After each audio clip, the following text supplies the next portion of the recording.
It was a wonderful day to be in Gaul today. A day of some significance too, both for India and for the home country. 600th Test match for India. It's an accomplishment. I guess you would say it comes with time, but it tells you of a journey well traveled. And also a 50th Test match at one of the most scenic, most picturesque grounds here in Sri Lanka at Gaul, a place of great beauty and a place of great tragedy as well, given all that happened here during the tsunami. So it was a nice setting. It's a lovely place to come and watch cricket. It's also a very good place to win the toss and bat first. And the reason behind that, of course, is it's a pitch that in recent times has been very good to bat on for the first 2 days and changes fairly dramatically. The averages just tail away very quickly on day 3, 4, and 5. So Shubman Gill would have been very happy when he won the toss. He went in with a very predictable team. You could have predicted that team yesterday as well. India went in with the two quick Siraj and Prasidh Krishna going in with continuity, gave Manav Sutar a game, Kuldeep Yadav in, very happy with that, and Jadeja. And then the batting almost picked itself with Devdutt Padikal at 3 coming in place of Sai Sudarshan and Dhruv Jurel retaining his place. Sri Lanka were the interesting one. They went in with the batting all-rounder who bowled spin at number 6 in Sonal Dinusha. They went in with a wicket keeper at number 7 and just 4 frontline bowlers, 2 quicks and 2 spinners, one of whom was a debutant, Keshra Nuwanta. Remember, Dhananjaya De Silva can bowl too. So when the home team picks a side that is stacked with spin, it tells you a story in itself. But once India had won the toss, it was very important for India that they kept going, that they batted through the day and most of the day to come. And I thought the day centered around two key people, the two Bangalore boys, KL Rahul and Devdutt Padikal. But let's talk about Devdutt Padikal today. He was the performer of the day. He came into bat at a time when his experienced partner would have been a little unhappy, a little odd about the run out that had taken place with Yashasvi Jaiswal that I'll come to in just a little while. And it was important for Devdutt Padikal to take the pressure off his partner immediately, and he did that so beautifully. Straight away, very early in the innings, rocked back, hit one to mid wicket against the turn, charged down to Prabhat Jayasuriya, who's always going to be the major threat, and hit him for a 6 back over his head, and got his first 20 runs so quickly that he took all the pressure off KL Rahul, who had almost lapsed into an over reliance of defense, dare I say.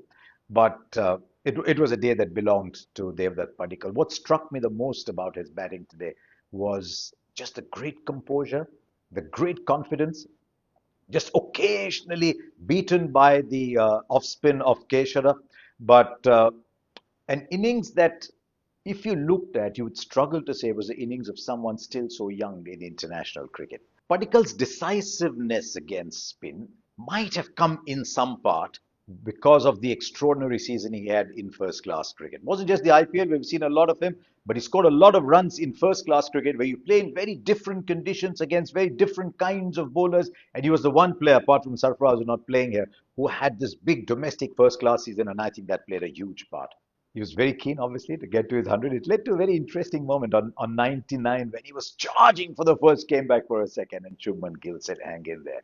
But I mean, the century was inevitable, and he's provided body to this innings, and he's done that with great class, panache, style. What it means to number 3 is probably a topic for another day, but he looked very, very composed. He looked the player we'd seen in the IPL, really, in terms of crispness of stroke play, decisiveness of footwork. It was an innings that almost any other batter would have been proud of. Was there a moment that the game could have turned? I think that came when KL Rahul retired out. I must tell you that when you play in Sri Lanka, it's normally hot and humid. Today was extraordinarily humid, and KL Rahul started to cramp after a while. For the length of innings that he had played, you almost wonder whether he should have scored a few more. But I think his role was, his brief was, or maybe he had given himself that brief. His brief was stay in and bat the hours, so that when the ball starts to return, it's not us who's batting, but somebody else. But in doing so, I think he fell prey to the conditions, but his 77 was invaluable, and I think he'll be back at on day two to go towards a well-deserved 100. He'll spend a little bit of time thinking about that run out, though. It was a very interesting one. KL Rahul plays it out to mid-on, but Yashasvi Jaiswal then banged into the bowler. KL Rahul pauses. When Yashasvi Jaiswal gets up, he takes a step or two towards the batter. And I wonder if KL Rahul thought that was a sign that he wanted to run. But Yashasvi was not in a position to judge where the ball was. KL Rahul was. And that is why I thought, even though Yashasvi had made that movement, it seemed quite clear that Jaiswal was never going to make it, and maybe KL Rahul should have bailed out of that because Jaiswal was batting so beautifully. 32 of 37 balls. There was 100 on the cards there for Jaiswal. So maybe that was the one blemish with India today. It led to an interesting situation, actually.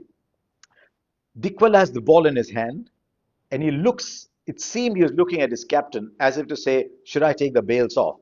Then the umpires go and have a word with the captain saying, are you okay with this? That's the way the game goes. My feeling is if they'd been caught midstream, mid-wicket, then maybe the umpires would have maybe just pushed a little bit more. Maybe Dhananjaya De Silva would have been different. But India, I think, had the option to bail out of the run. So it's what the laws of the game are, and I think you go with it. But what India did very well thereafter, as I mentioned, was when Padikal came back and played that fantastic innings. So 288 for two. The only other wicket that fell was of Shubman Gill. I'll tell you, I think he played two of the shots of the day, two cracking cover drives.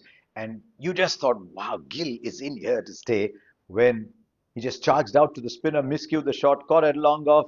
Was an unusual shot for someone to play, for someone like Gill to play, because you normally associate him with great composure. He'll be sitting in that change room, kicking himself, saying, I gave away a big score. Maybe he'll have Jaiswal for company there. So what do India do on day two? Just bat and bat and bat, because this track, especially if the sun is out, if it remains as hot as it was, then it's going to start drying out. There's already some evidence that the ball is turning. Not as much from Prabhat Jayasuriya, but from Nuwanta Keshara, whose inexperience told in the lengths that he bowled, but he was the one who was consistently able to get the ball to grip and turn. And the manner in which he bowled might have actually told India what is the best way to bowl. Because if you see the lengths that they bowled, when Sri Lanka bowled a good length, they had the game under control, at least in terms of keeping that run rate from going out of control. When they bowled full, when they bowled short, they were taken for easy runs. So accuracy is the key. That is one thing India's spin bowlers are very good at doing. So the game plan, bat as deep as possible, get the track to deteriorate as much as possible, and then have Sri Lanka caught in their own web. Much as I've enjoyed watching this game here in Galle, one eye has always been on what is happening up in Darwin. Nobody in their wildest dreams would have said Bangladesh can go to Australia and beat this Australian team. Where the game stands at the moment, Bangladesh have outplayed Australia.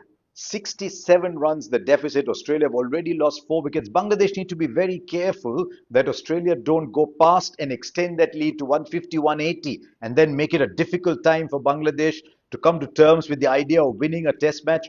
But they have bowled magnificently. Not sure it was the best idea to bat first on that greenish surface where the ball was doing so much, but I was particularly happy for a bowler I've seen a little bit of, who's only impressed me every time I've seen him, and that was Hassan Mahmood. We saw him in India on relatively unresponsive pitches, and he was moving the ball, he was bowling a beautiful length, take a six for in Australian conditions against that Australian batting side was fantastic. What Bangladesh have done really well over the years is to develop a bowling core. The most exciting of them all is Nahid Rana, but even without Nahid Rana, with Ibadat, with Hassan Mahmood, and with Taskin Ahmed, they had enough to go through Australia and have them in trouble in the second innings. And I'll go out on a limb and say, if Bangladesh win this one, it'll be the biggest moment in their cricket, even bigger than qualifying for the World Cup for the first time in 1997. It'll be a wake-up call for Australia, and England sitting there will be saying, we should have won the Ashes what were we doing losing the Ashes there? And it'll ignite a huge debate in Australia about where they are at the moment. So wish Bangladesh well, and maybe they can go and create history.